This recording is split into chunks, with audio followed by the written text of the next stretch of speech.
Salut, c'est Kungs et vous regardez l'interview du Tarpin Bien.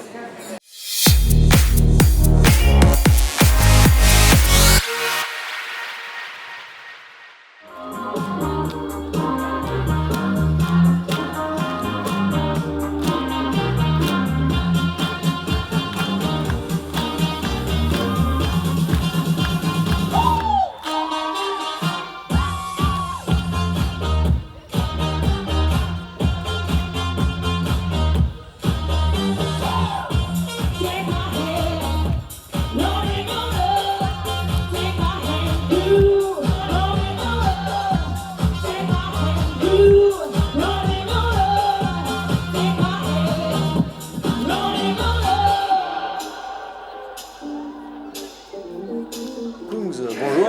Bonjour. Alors déjà, on doit t'appeler comment, Kungs ou Valentin?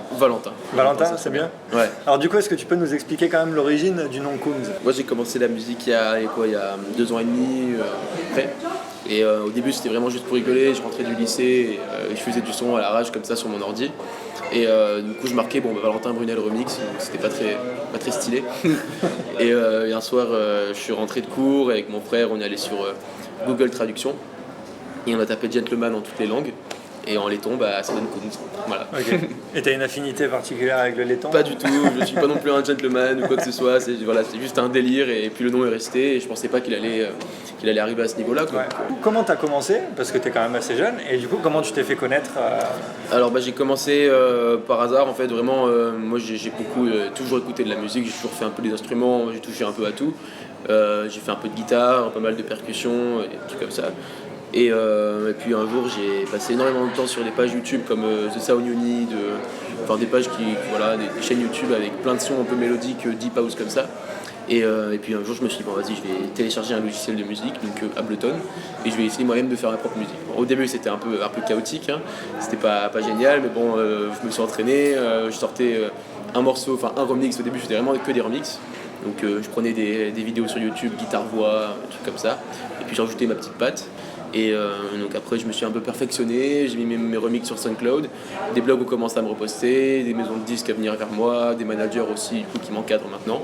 Et voilà, quoi, ça a vraiment fait un effet boule de neige en 2 ans. Alors aujourd'hui, maintenant, t'appartiens à une maison de disques? Ouais, maintenant je suis signé chez Universal, Okay. donc Barclay, et ça se passe super. C'est grâce à eux que This Girl a aussi bien marché au final, parce qu'ils m'ont aussi laissé mon mot à dire, quoi. J'ai eu le droit de donner un peu mes directives pour le clip, ils m'écoutent énormément, quoi. Donc c'est ça aussi qui fait que je me sens bien chez eux et que j'ai envie de rester et que ça se passe super, quoi, voilà. Ouais, alors This Girl, on en parle, c'est vraiment le tube, quoi. Et Ouais, du coup, ça représente quoi pour toi, déjà aussi jeune, j'ai envie de dire, mais aussi, même aussi jeune dans une carrière, d'avoir un tube aussi gros, quoi. C'est incroyable. Moi je pensais pas que This Girl allait exploser en tout cas aussi rapidement, quoi, aussi fort d'un coup. Et c'est vrai que c'est la consécration, quoi. Ça fait 2 ans et demi que je fais de la musique. Bon après c'est pas long, quoi. 2 ans et demi c'est pas énorme pour une carrière, c'est rien du tout. Mais du coup c'est vrai que c'est arrivé d'un coup et maintenant il faut gérer ça et préparer la suite, quoi. C'est le plus important. Parce que ça met la barre haut tout de suite. Bah ouais, directement, là les radios du coup commencent à me demander alors le prochain il arrive quand? J'ai prévu de la question aussi. Je t'avoue. Le prochain arrive du coup fin juin et donc heureusement j'ai eu la chance de pouvoir préparer l'après This Girl avant, au cas où il marche. Voilà, donc du coup j'ai pas mal de sons en stock et le prochain sortira fin juin, quoi. Est-ce qu'il y a un album de prévu? Ouais, un album pour la rentrée, donc pour septembre, quoi. Pour septembre, un album, alors on peut avoir des petites exclus peut-être? Combien de morceaux? De morceaux, combien, je sais pas encore, parce que là du coup j'en ai pas mal en stock et on va faire avec Universal une sélection des meilleurs, quoi.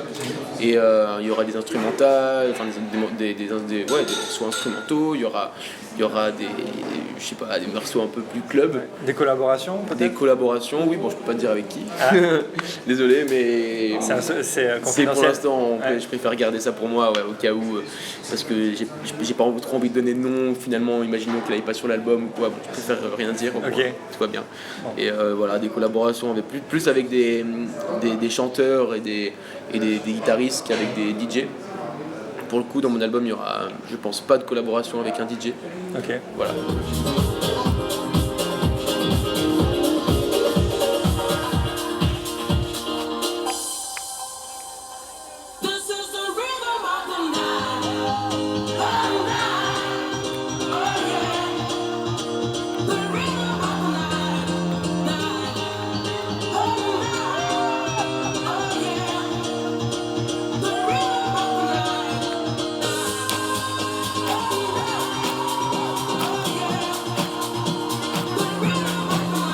À quel point c'est important pour toi, j'ai envie de dire Internet, les réseaux sociaux et la relation que tu peux avoir du coup avec les fans et puis même les gens qui écoutent ta musique en général?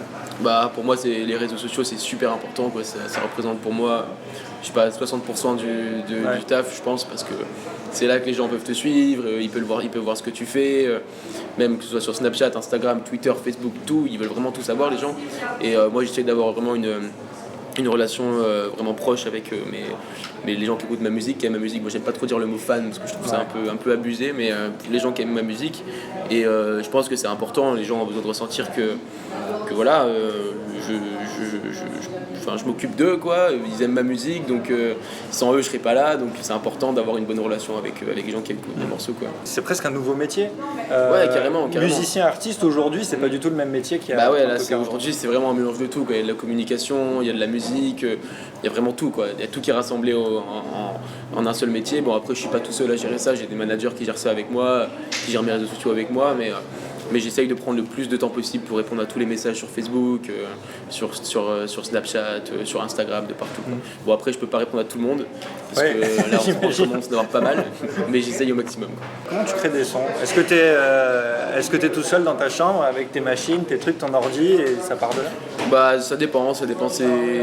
Là, par exemple, j'étais en studio pendant une semaine à Londres, il y a une semaine, quoi. Et du coup, j'étais en studio, on faisait venir des artistes, on partait juste d'une mélodie de guitare par exemple, ou alors d'une percussion, et on s'amusait avec ça, et derrière on faisait un morceau en studio.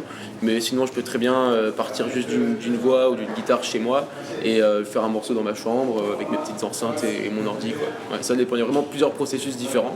Voilà, c'est tout. Après, ça peut prendre une semaine comme 6 mois. J'ai lu que tu as fait la première partie de David Guetta sur 7 dates.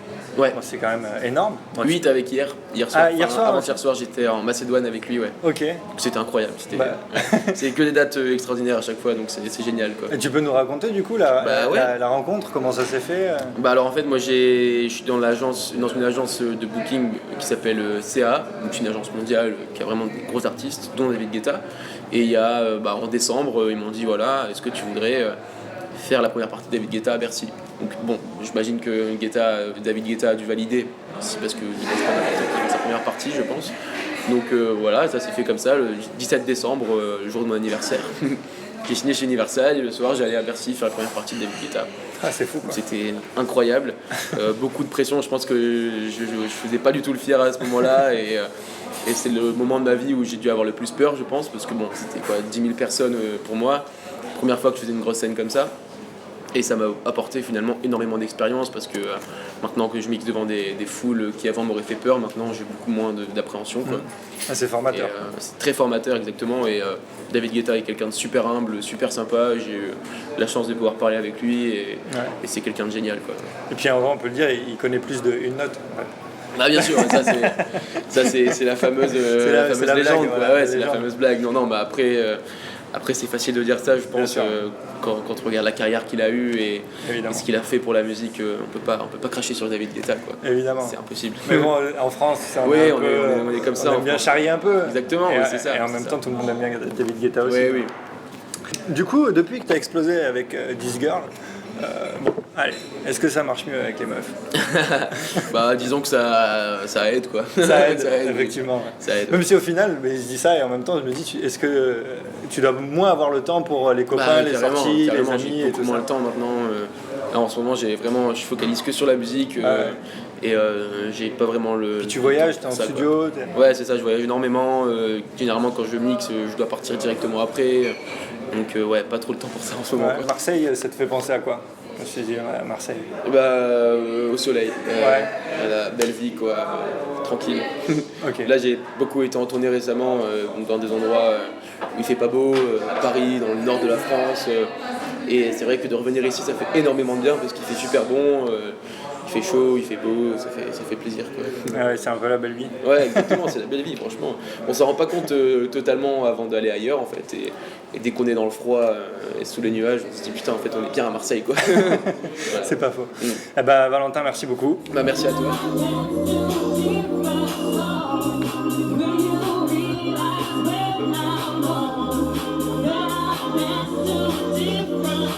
Oh It's a shame, but I have to go.